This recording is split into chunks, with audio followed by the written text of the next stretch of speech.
अस्सलाम वालेकुम नाज़रीन, मैं हूं फ़याज़ महमूद और आप देख रहे हैं फ़याज़ महमूद यूट्यूब चैनल। नाज़रीन, बिल्कुल वीडियो के आगाज़ में आपने चंद मनाज़र देखे हैं। ये उस जनाजे के मनाज़र हैं जो एक पाकिस्तानी का जनाजा है जो पाकिस्तान में अदा किया गया है और इसकी लाश जो है वो यूनान से आई है। बड़ा ही अफसोसनाक और बड़ा ही अंदरनाक वाक़या है और ऐसा दर्दनाक वाक़या है जो इस पूरे वाक़े ने यूनान में एक कोहराम बर्पा कर रखा है और ये मामला जो है थमने का नाम नहीं ले रहा, बल्कि 12 अक्टूबर की जो तारीख है वो बड़ी अहम है इसी वाक़े को लेके। और इस केस को लेके बहुत ज़्यादा डिटेल सामने आई हैं जो आज के वीलॉग में हम शेयर करेंगे। और इसमें कोई इस नौजवान का कातिल कोई और नहीं बल्कि यूनान की पुलिस अपनी है।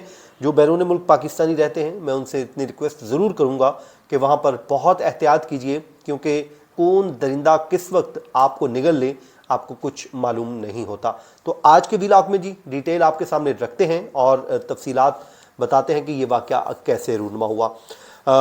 सबसे पहले आपसे रिक्वेस्ट है कि आप हमारे चैनल को सब्सक्राइब कर लीजिए और कमेंट सेक्शन में अपना फीडबैक देना मत भूलिए।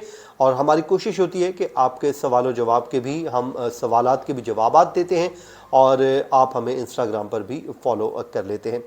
अच्छा जनाब, ये यूनान का वाक़या है और पाकिस्तानी शहरी जिसका ताल्लुक आज़ाद कश्मीर से है और गुज़श्ता 20 बरसों से यूनान में रह रहा था और ये कोई इल्लीगल वहाँ पर नहीं क़याम पजीर था, बल्कि यह नौजवान वहाँ पर लीगल वे से वहाँ पर रह रहा था और अपना काम कर रहा था और ये डिलीवरी का काम करता था। आप आसान अल्फाज में कह सकते हैं कि डिलीवरी बॉय था। 37 बरस इसकी उम्र है और इनके वालिद से मुतालिक बताया जाता है कि वो रिटायर्ड मुलाजिम हैं और वो वफ़ात पा चुके हैं। अपने घर का कफ़ील था और अपनी फैमिली को रन कर रहा था। यूनान के जो शहर जो एथेंस है वहाँ पर ये वाक़या रुनमा हुआ है, जिसमें कामरान आशिक जिसका नाम है उसकी मौत पुरइसरार मौत एक मौमा बनी हुई थी। अब वो हल की जानिब बढ़ रही है, मतलब आप कह सकते हैं कि उसका ड्रॉप सीन हो रहा है कि आखिरकार ये वक़ुआ कैसे हुआ। 21 सितंबर को ड्यूटी जो पुलिस ऑफिसर है उसे मोहम्मद कामरान जो उसकी लाश मिली थी। लाश मिलने के बाद एक शोर मच गया था, कोहराम मच गया था पूरे उस इलाके में कि आखिरकार ये कैसे हुआ है, क्योंकि उस वक्त तक कोई भी इसकी जो है पुलिस को इस मामले की असबाब मालूम नहीं हो सका था कि आखिरकार क्या हुआ है। अब पुलिस अपनी स्टेटमेंट में ये कहती है कि एक हरासियत का मामला था, इस पर इल्ज़ाम लगाया गया कि किसी ने किसी को हरासा किया और ये सब फ्रॉड है। मैं आगे चल के आपको बताता हूँ। उस मुबैना वाक़े की के बाद गिरफ्तारी हुई और ये बताया जाता है जी इस दौरान इसने मुज़ाहमत की और 18 सितंबर को हिरासत में लिया गया था। जबकि कामरान आशिक की जो वकील हैं वो कहती हैं कि ये झूठ बोल रही है यूनान की पुलिस, बिल्कुल ये वो कहते हैं ना कोरा झूठ है, बल्कि 13 सितंबर को अपनी जो है कस्टडी में लिया गया था, ये उन्होंने तारीख दी है। और वो ये कहते हैं, पुलिस ये कहती है कि जी कामरान आशिक ज़ख्मी थे और उसी दिन उन्हें गिरफ्तारी के दौरान मुज़ाहमत करने पर और गैर मुल्की प्रॉपर्टी को नुकसान पहुँचाने के जुर्म में चंद माह कैद की सज़ा सुनाई गई थी। ये उनकी पुलिस का ऑफिशियल वर्जन है। उसके बाद पुलिस ये भी बताती है कि जी कामरान को जेल मुंतकिल करने से पहले एक पुलिस स्टेशन में रखा गया था और फिर उसके बाद उन्हें एक हिरासती मरकज़ में मूव कर दिया गया, वहाँ पर मुंतकिल कर दिया गया जहाँ दीगर अफराद भी मौजूद थे, लेकिन वहाँ कैमरे जो है निगरानी वाले कैमरे नस्ब नहीं थे। अब क्योंकि एक इंसान का निहत्ते इंसान का कत्ल हुआ है तो उसके लिए ये समझते हैं कि वहाँ पर कैमरे नहीं थे, इसलिए ये पूरा एक ड्रामा रचाया गया है। दूसरी जानिब जो उनकी वकील हैं उन्होंने भी एक मौक़िफ़ रखा है और वो बताती हैं कि जब 13 सितंबर को इन्हें गिरफ्तार किया गया तो उसने इनसे पूछा कि मेरा कसूर क्या है और क्या मेरा जुर्म क्या है, तो वो इनसे यही कहता रहा कि आप मुझे छोड़ दें। तो वो कहते हैं कि उसके बाद हमारी उससे कभी कोई बात नहीं हुई, वो अपना कसूर पूछता पूछता इस दुनिया से रुखसत हो गया और हमारे पास जो उसके अल्फाज पहुँचे बस वो यही थे कि उसने इनसे आखिरी वक्त में अपना कसूर तक पूछता रहा कि भाई मेरा कसूर क्या है कि आप मुझे क्यों उठा रहे हैं, आप मुझे क्यों मार रहे हैं। तो वो कहती हैं कि जी इन जो तारीखें हैं बड़ी मुख्तलिफ हैं, यहाँ पर भी यूनान का जो ऑफिशियल वर्जन आ रहा है उसमें अबहाम पाया जाता है। वो बताती हैं कि कामरान के पास एक लीगल डॉक्यूमेंट था जो रिहायशी इजाज़तनामा जिसे हम कहते हैं वो था और वो डिलीवरी ड्राइवर के तौर पर काम कर रहा था। उन्हें पहली मर्तबा वो कहती हैं कि 13 सितंबर को हिरासत में लिया गया। पुलिस कह रही है जी हमने 18 को, और ये कह रही हैं 13 को। और वो कहती हैं कि उसके बाद फिर किसी वकील या फिर रिश्तेदार से कोई उन्होंने मुलाकात भी करवानी बंद कर दी और उन्हें मुख्तलिफ हिरासती मराकज़ में मुंतकिल भी किया जाता रहा।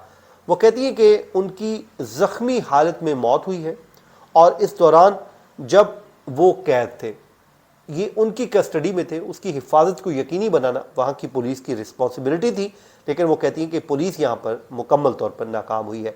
फिर वो बताती हैं कि जिस पुलिस स्टेशन से कामरान आशिक की लाश मिली है वहाँ उस वाक़े की इब्तदाई तहकीकात भी मुकम्मल की जा चुकी हैं।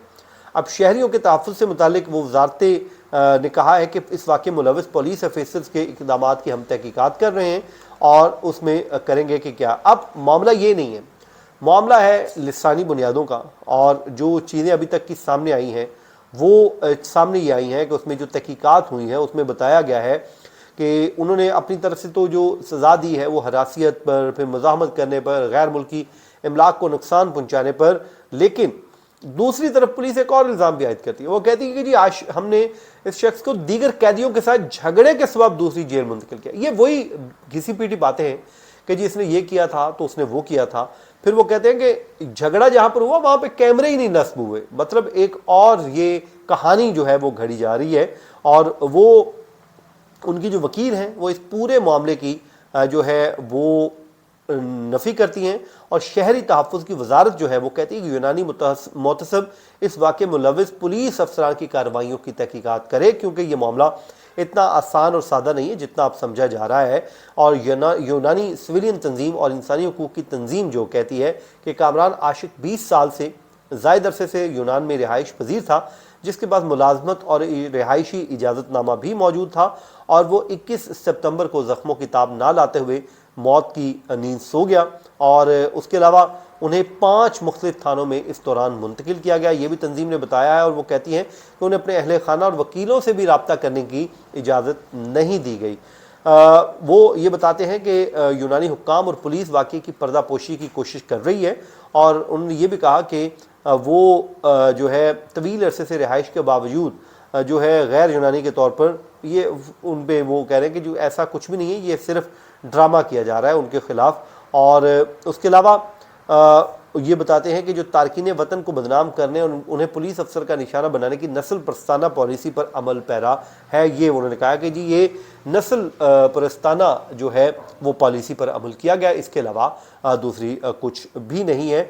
और उन्होंने मुतालबा किया है कि जी हुकूमत नस्ल परस्ताना जुल्म के ख़ात्मे के लिए जदोजहद करे और इस मामले को देखे। अब 12 अक्टूबर को विक्टोरिया स्क्वायर में जी एक रैली निकाली जा रही है कामरान के हक़ में, और उसमें उससे इजहार यकजहती के लिए, और जिसके बाद उस थाने तक मार्च किया जाएगा। यहाँ पर 21 सितंबर को लाश मिली थी।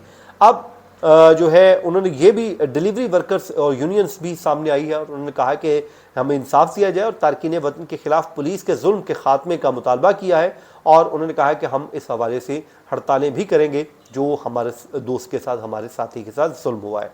अब जब वो लाश यहाँ पर पहुँचती है उस बेचारे पाकिस्तानी की, उसका कश्मीर में उसी तरह जनाजा हुआ जिस तरह सऊदी अरब से एक पाकिस्तानी को कत्ल किया गया था और यहाँ पर आया और उसकी भी लाश आई, तो वो इतने दर्दनाक मनाजर थे कि इतनी ज़्यादा लोगों की तादाद थी, वो एक तारीखी जनाजा हुआ था। तो यहाँ पर भी एक बहुत बड़ी तादाद आई और लोग हर आंख अश्कबार थी, दिल रंजीदा थे, दुखी थे, तकलीफ़ में थे कि ये एक इंसान के साथ कैसे इतना जुल्म किया जा सकता है। और मैं जो तारकीन वतन हैं, जो बैरून मुल्क पाकिस्तानी रहते हैं, उनसे इतना कहूँगा कि आप जब बैरून मुल्क काम कर रहे होते हैं बहुत एहतियात से कीजिए। वो कहते हैं परदेश में आप बैठे होते हैं, आगे पीछे कोई नहीं होता, तो बस आप अपना काम से काम रखें और कोशिश करें काम करें और अपने घर में वापस लौट जाएं। अपनी हिफाजत को खुद यकीनी बनाएं, वरना ज़ालिम बहुत ज़ालिम होते हैं। मुझे दीजिए इजाज़त, अपनी दुआओं में याद रखिए। अल्लाह ने के बाद।